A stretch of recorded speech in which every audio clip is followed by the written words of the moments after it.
नमस्कार, मैं हूं शैलेंद्र सिंह और आप देख रहे हैं हमारा YouTube चैनल शब्द शब्द शैलेंद्र सिंह। हमेशा की तरह एक बार फिर हम एक खास मेहमान के साथ आपके सामने हैं और आज हैं हमारे साथ पारुल शर्मा जी, जो जिनका परिचय बहुत महत्वपूर्ण है और बहुत बड़ा इन विशेष ये है कि आपने डाइट का भी कोर्स किया है, बहुत दिन काउंसलिंग की है, उसके बाद म्यूज़िक के क्षेत्र में भी आपने काम किया है। आप रेडियो जॉकी हैं, साथ ही साथ अभी आपने एक ग्रामोफोन कैफ़े नाम से एक रेस्तरां भी शुरू किया है। तो सब कुछ इनकी ज़िंदगी का म्यूज़िक से जुड़ा रहा है, क्योंकि म्यूज़िक का जो लगाव है वो इनके बचपन से था, स्कूली दिनों से था और उसी के हिसाब से पारुल जी अपने जो करियर को है वो आगे ढालती गई। तो इस सब पे चर्चा के लिए आज हमने पारुल जी को यहाँ पे अपने साथ बैठाया है और अब आप लोग पारुल जी से सुनिए कि वो कैसे आपको रेडियो पे स्वागत करती। रेडियो की तर्ज पे एक बार आप ना अपना परिचय दीजिए। बिल्कुल, रेडियो पे भी देती हूँ और ग्रामोफोन पे भी दूंगी। तो फिलहाल अगर रेडियो पे होती हूँ तो मैं बहुत बहुत नमस्कार, मैं हूँ आज पारुल आपके साथ और जितने भी घंटे आप मेरे साथ रहने वाले हैं आपको मिलने वाला है भरपूर एंटरटेनमेंट और बहुत सारी इन्फॉर्मेशन, वो भी बहुत ही इंटरेस्टिंग वे में। तो बस सुनते रहिए मुझे यानी पारुल को 100.7 FM रेनबो पर। और अगर आप आते हैं ग्रामोफोन तो मैं आते ही साथ आपसे बोलूंगी कि बहुत बहुत स्वागत आपका पारुल ग्रामोफोन में। और घुसते ही साथ आपको ये लगा होगा कि आप एक नॉस्टैल्जिक जगह आ चुके हैं। तो बस यहाँ संगीत, स्वाद और साहित्य तीनों का एक मिला जुला संगम है ग्रामोफोन। इसमें अपने पुराने दिनों को याद करिए और अपने जो रिश्ते जो खोते जा रहे हैं उसको संजोइए। ये गोमती नगर के विकास खंड जी, 2/110 विकास खंड गोमती नगर में। तो आपको संगीत के साथ अगर भोजन का आनंद लेना है तो ग्रामोफोन कैफे से बेहतर और कुछ नहीं हो सकता। तो सबसे पहले पारुल जी, कैसे शुरू हुआ था आपका सफ़र एजुकेशन से लेकर और म्यूज़िक तक? एजुकेशन में कहना चाहिए कि 12th तक मैं स्ट्रिक्ट कॉन्वेंट में पढ़ी हूँ, तो बहुत पंक्चुअल और बहुत डिसिप्लिन्ड, इसमें ही समझ लीजिए बिल्कुल लाइफ को ऐसा सेट कर दिया था कि नहीं, बहुत जैसे आप जानते हैं मिशनरी में बड़ा स्ट्रिक्ट माहौल हुआ करता था। पढ़ाई का सच बोलूँ तो बहुत ज़्यादा उस वक्त इतना था नहीं कि मुझे ये पढ़ना है या फिर मुझे कुछ कम्युनिकेशन में कुछ जाना है, मास कॉम वगैरह के बारे में मैंने ऐसा कोई कोर्स नहीं किया है। लेकिन हाँ, एक जो स्किल जिसको हम कहते हैं वो मेरे अंदर शुरू से थी। कम्युनिकेशन स्किल, कॉन्वर्सेशन, कम्युनिकेशन और बातचीत करने का तरीका, डिबेट्स, एलिक्यूशंस, ये सब काफ़ी ये स्किल थी, अब शुरू से ही थी। स्कूल को मैं थोड़ा सा ज़रूर इसमें इम्पोर्टेंस देना चाहूँगी, क्योंकि हमारे जो टीचर्स थी, चाहे हिंदी की चाहे इंग्लिश की, तो करेक्ट प्रोनाउंसिएशन हो, स्टेज फियर को एकदम भगा देते थे। तो वो जो था वो मेरे अंदर शुरू से था, बट मैंने कभी इसको एज प्रोफेशन बनाने की नहीं सोचा। तो 12th तक साइंस ही था, तो उसके बाद मैंने मास्टर्स BSc किया और उसके बाद मास्टर्स किया फूड एंड न्यूट्रिशन में और नागपुर यूनिवर्सिटी से। और उसके बाद लेकिन इस बीच में लगातार इवेंट्स एंकर करती रही और म्यूजिक हर जगह नाइटिंगेल और इस तरीके की खिताब पाती। एंकरिंग का जो सिलसिला था वो स्कूल से चलता रहा। गाने का भी रैगिंग में बहुत गाने सुने और डांस का भी काफी, मतलब इन कलाओं का समझ लीजिए काफी सारा असर मेरे ऊपर तब से था, बचपन से था, डांसिंग एंड सिंगिंग। और उसके बाद जब मास्टर्स कंप्लीट करने के बाद मैंने एम्स न्यू दिल्ली से इंटर्नशिप की। अच्छा। जी हाँ, तो ये एस्पेक्ट बहुत कम लोगों को पता है। और उसके बाद डाइट काउंसलिंग की, लेकिन कहीं ना कहीं एक ये मलाल था कि म्यूजिक से थोड़ा दूर हो रही हूँ। उसके बाद शादी हुई, बेटी हुई मेरी, तो मुझे लगा म्यूजिक से थोड़ी सी दूर हो रही हूँ। तो या फिर वो एंकरिंग, वो इवेंट्स, वो मुझे बड़े जो अच्छे लगते थे उससे मैं मिस हो रहे थे। अच्छा, जब लखनऊ आई तो कोई भी मुझे नहीं जानता था। मेरे हस्बैंड भी थोड़े से इंट्रोवर्ट हैं, तो बहुत ज़्यादा सोशल नहीं है। फिर उसके बाद मैंने ऑडिशन दिया रेडियो के लिए and I got selected in 2011। और उसके बाद जी FM radio 100.7 FM radio all India radio selection हो गया। और उसके बाद से बस हाँ, मैं वहीं हूँ।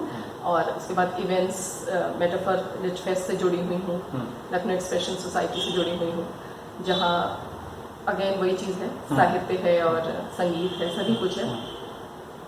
तो उसके बाद से सफर बस चल रहा है। अच्छा, एक सवाल था मन में कि पहले रेडियो में अनाउंसर होते थे, फिर रेडियो जॉकी हो गए, आरजे जिनको बोलते हैं, क्या अंतर है? कुछ हमारे दर्शकों को ये बताइए कि दोनों में अंतर क्या है। अनाउंसर्स यूजुअली अगर आप पहले सुनते थे तो एक सेट तरीके से बात करते थे, जैसे लता मंगेशकर और मोहम्मद रफी की आवाज में अब आप सुनेंगे अमुक फिल्म का ये गाना, तो बड़ी स्ट्रेच इंफॉर्मेशन दे दी जाती थी और गाना बजता था। रेडियो जॉकी इससे डिफरेंट है कि वो इसी इंफॉर्मेशन को वो थोड़े से नाटकीय अंदाज में या फिर एक और एंटरटेनिंग वे में आप तक पहुंचाते हैं। इनफैक्ट वही बात है ना कि इंफरटेनमेंट जिसको कहते हैं, इंफॉर्मेशन बट एक एंटरटेनिंग। आप कोई भी सोशल मैसेजेस सुनते हैं अगर, तो उसको एडवर्टाइजमेंट क्या है, एडवर्टाइजमेंट वही एक तरीका है कि उसको बड़ा एक थोड़ा पॉलिश करके ऐसे कि वो मैसेज उस तक जाके अंदर सेट हो जाए, कोई भी सोशल मैसेज हो या कोई भी इंफॉर्मेशन, कि एक एंटरटेनमेंट का जो पुट है वो जरूर रहे। तो ये अंतर है। अच्छा, पहले जब अनाउंसर कोई कार्यक्रम प्रस्तुत करते थे उस समय चिट्ठियों का दौर होता था, जो लिसनर होता था वो चिट्ठी लिखता था, वो फिर वहाँ आती थी, उसकी फरमाइश पूरी की जाती थी कि ये चिट्ठी फला फला जगह से लिखी गई है। बाद में फ़ोन इन हुआ, फिर फ़ोन इन के बाद ईमेल आया, ईमेल के बाद अब सोशल मीडिया भी आपके साथ रहता है। तो जब आप वहाँ पे लोगों को गाने सुनवा रहे होते हैं तो एक साथ इतनी चीज़ें हैंडल करते हैं, क्या फ़र्क पाते हैं? क्योंकि पहले तो लिसनर दूर रहता था, अब तो वो आपको टच में रहता है।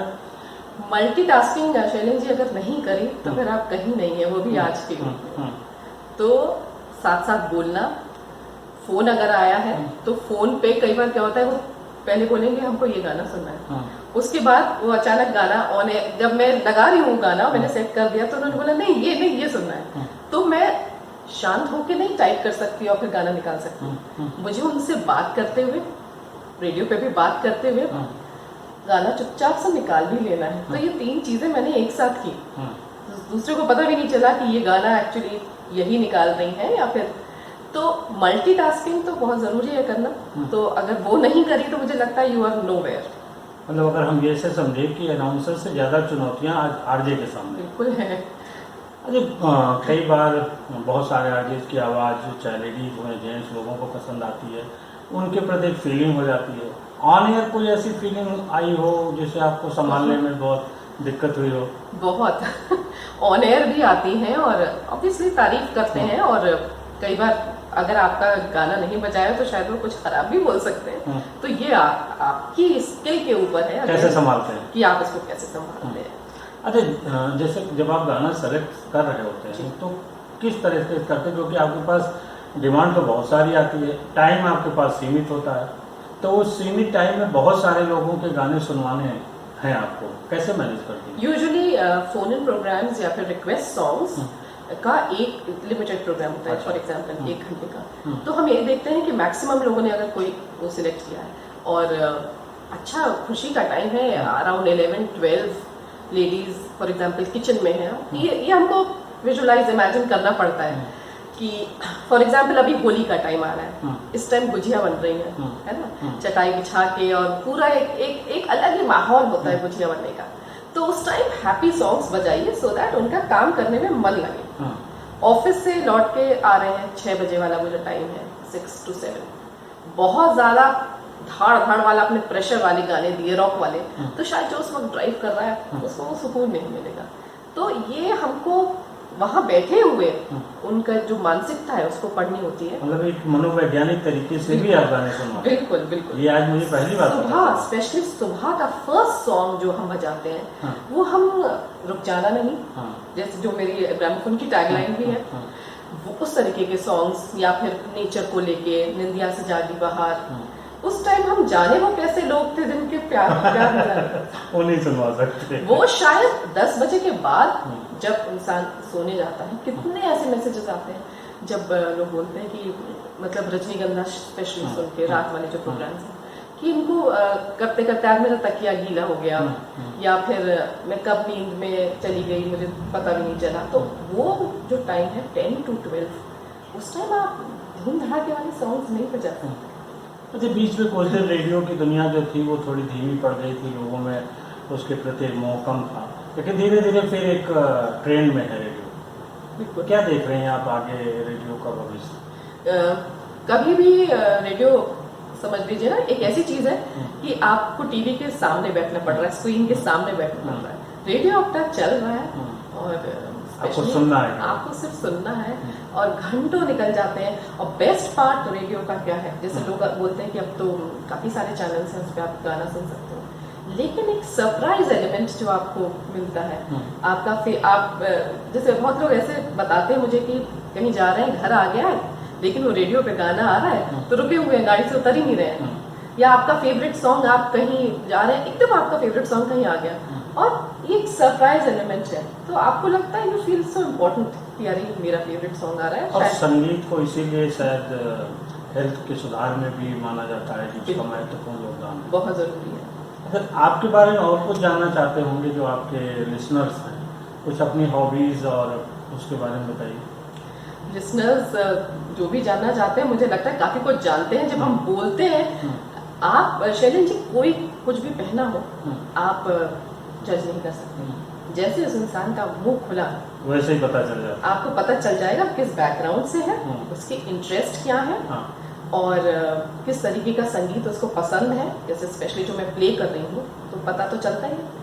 और बोलने से बहुत सारी चीजें पता चल जाती है, बोलने से तो समझ ये कला आपने रेडियो पे जाने के बाद डेवलप हुई? नहीं, और ना मैंने कोई, ना इसका मुझे लगता है कोई कोर्स होता है कि कोई मास कॉम का। मुझसे अक्सर लोग पूछते हैं कि आपने मास कम्युनिकेशन का कोई कोर्स नहीं किया?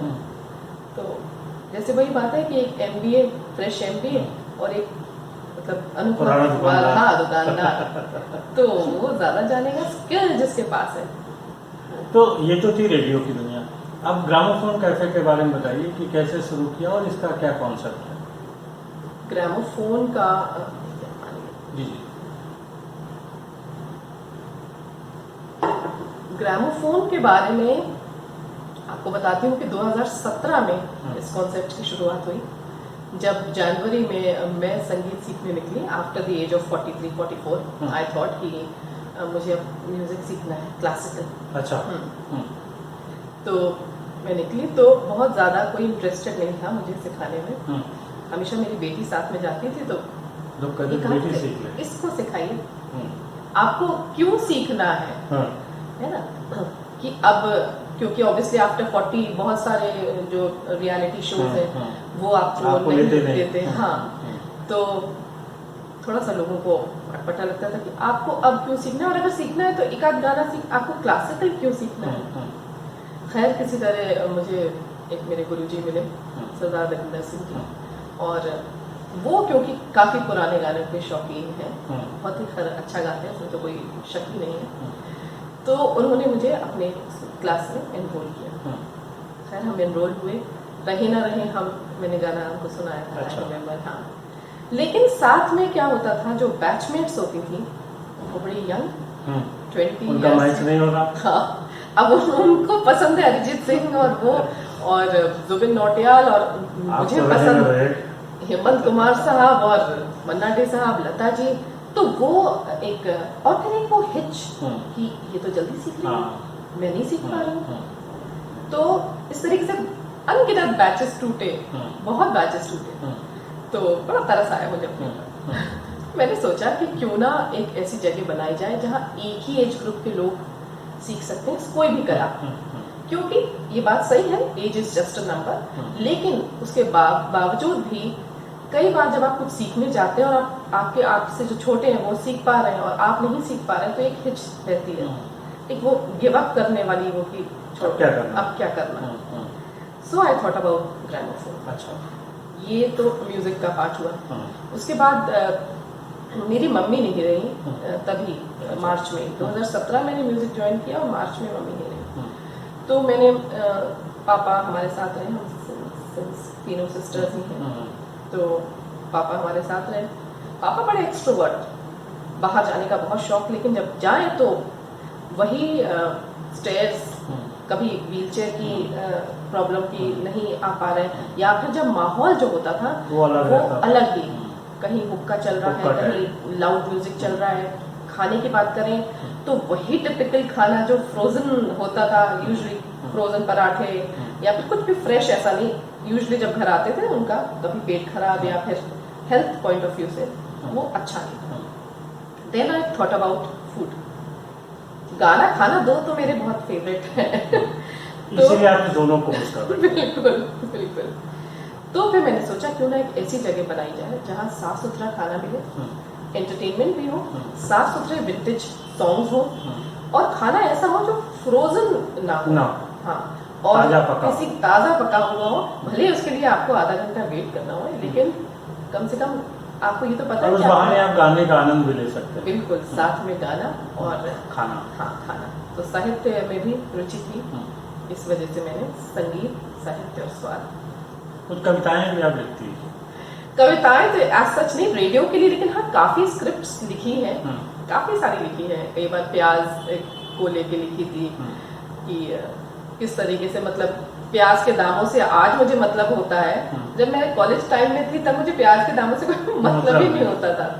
माँ के नाम एक खत लिखा था जो IN7 पे भी आया था, रचना बंटी के इसमें, तो वो लॉकडाउन में आया था कि माँ से आम का अचार नहीं पूछ पाई मैं, तो वो एक खत लिखा था कि माँ आप सब चीज सिखा गई, लेकिन जब भी मैं आम के अचार की रेसिपी पूछती थी अब बोलते थे क्या करता हम हैं तो। और अचानक चली गई, मार्च में गई और फिर आम पे जब बौर आई तो वो बड़ा, मतलब एक खत लिखा था मैं कि आपने मुझे सिखाई क्यों नहीं। और शैलेंद्र जी बहुत सरप्राइजिंग है ये बात, मेमोरीज में जाएंगे हम लोग इसमें सोशल मीडिया के, तो मैं आपको वो शेयर करूंगी। जुलाई की बात है, मैंने ये खत लिखा था और इसमें आया काफी सारे यूट्यूब चैनल्स पे, और मतलब हार्डली नहीं, जुलाई नहीं जून की बात है, और 10 दिन के अंदर मुझे एक रेसिपी बुक मिली, पता नहीं कब की थी। उसमें जब मैंने देखा रेसिपी तो उसमें 10 किलो आम के अचार की रेसिपी, और उसमें ऐसा लिखा था आम धो लेना पहले। तो मैंने पढ़ी, मैंने ये 10, आप अगर रेसिपीज देखते हैं तो एक 2-2 किलो की, 10 किलो का कहाँ से? अचानक याद आया कि शायद किसी दिन मम्मी ने वो लिखा होगा। तो वो अभी तक मतलब मुझे गूज़बम्स हो जाते हैं सोच के कि वो लेटर मैंने लिखा और मम्मी ने एक दे दी, ये लो, और फिर मैंने डाला अचार। ये आपके जो एक मानसिक जो लगाव है, ये उसका प्रतीक है जो उसको बताता है। तो आप अपने अंदाज में आप लोगों को एक बार ग्रामोफोन में आने के लिए भी कहिए, और साथ में इस कार्यक्रम के वाइंड अप करने का भी आज की जिम्मेदारी आपकी है। ग्रामोफोन के जिस स्टेज पे हम बैठे हैं, ये स्टेज प्रोफेशनल्स के लिए कतई नहीं है। अगर आपके अंदर कोई भी हुनर था जिसको आपने नजरअंदाज किया, स्पेशली लेडीज जिन्होंने बच्चा जब तक 12th में रहा, आप उनके टिफिन बनाती रही, आप उनकी सारी मतलब ट्यूशन पहुंचाती रही, कोचिंग क्लासेस, लेकिन अपना जो एक आपका शौक था उसको आप कहीं भूल गए। उस शौक को रिवाइव करने के लिए ग्रामोफोन आई है। आप संगीत सीख सकती हैं, कोई और कला, लिखने की कला, वर्कशॉप्स भी करेंगे हम यहाँ पर लिखने के। तो शैलेंद्र जी जरूर आएंगे, शब्द है तो शैलेंद्र जी बिल्कुल वर्कशॉप देंगे। और लेडीज के लिए, और जो खास तौर पे 60 के बाद रिटायरमेंट हो गई लेकिन सारी जिंदगी तो सर्विस में दे दी, फैमिली को दे दी। मैं तो सितार मुझे बहुत पसंद था, मुझे तो गिटार बजाना आता था और मैं तो अब कुछ नहीं कर पाता हूँ, उनके लिए ग्रामोफोन है। आए, यहाँ जो हमारा म्यूजिक रूम है, सीख सकते हैं, ये जगह है, परफॉर्म कर सकते हैं, और रिकॉर्डिंग रूम भी है जहाँ रिकॉर्ड कर सकते हैं। मतलब एक ही जगह है जहाँ आप सीख सकते हैं, परफॉर्म कर सकते हैं और रिकॉर्ड भी कर सकते हैं। तो ये सोचना कि 60 के बाद या 40 के बाद कोई प्लेटफॉर्म नहीं है, इसको ग्रामोफोन खारिज करता है। और हमें बैच बदलने की जरूरत नहीं, बिल्कुल जरूरत नहीं है। ऐसा नहीं है कि यंगस्टर्स के लिए नहीं है ये जगह, मगर शायद हम वरीयता जिसको देंगे वो हम 40+, 35+ सीनियर सिटीजन को देंगे। लेकिन यंगस्टर आ सकते हैं क्योंकि उन्हें भी पुरानी चीजों को समझना की जरूरत है। वो जब तक हम लिंक नहीं जोड़ेंगे ना दोनों का, तब तक बात ही नहीं बनेगी। उनको समझना होगा और उनको समझना होगा, क्योंकि आके लोग बहुत देखते हैं रिकॉर्ड्स वगैरह की, ये सब चीजें, और स्वाद, जैसे स्वाद, सत्तू का पराठा, चोखा, ये सब चीजें हैं। तो ये ऐसा नहीं है कि वो नहीं पसंद करते, वो ये भी पसंद करते हैं। यहाँ सब कुछ मिलेगा। जी, यहाँ सब कुछ मिलेगा। अब आप कार्यक्रम की तरीके से जी, तो आपका बहुत बहुत स्वागत रहेगा जब भी आप ग्रामोफोन में आते हैं, और मैं आपको ज़रूर मिलूंगी यहाँ पर, और अगर नहीं मिलती हूँ तो ज़रूर मुझे हमारे रिसेप्शन पे बताइएगा। अगर आप को लगता है कि आपके फॉर एग्जांपल आपके फादर हैं, मदर हैं, और उनको कुछ डिप्रेशन में जा रहे हैं, यूजली एक अगर हो जाते हैं तो उनको यूजली डिप्रेशन हो जाता है, तो उनको यहाँ पर खास तौर पे लाइए। मैं बात करने के लिए हूँ और उनका अकेलापन जो है उसको दूर करने के लिए हूँ।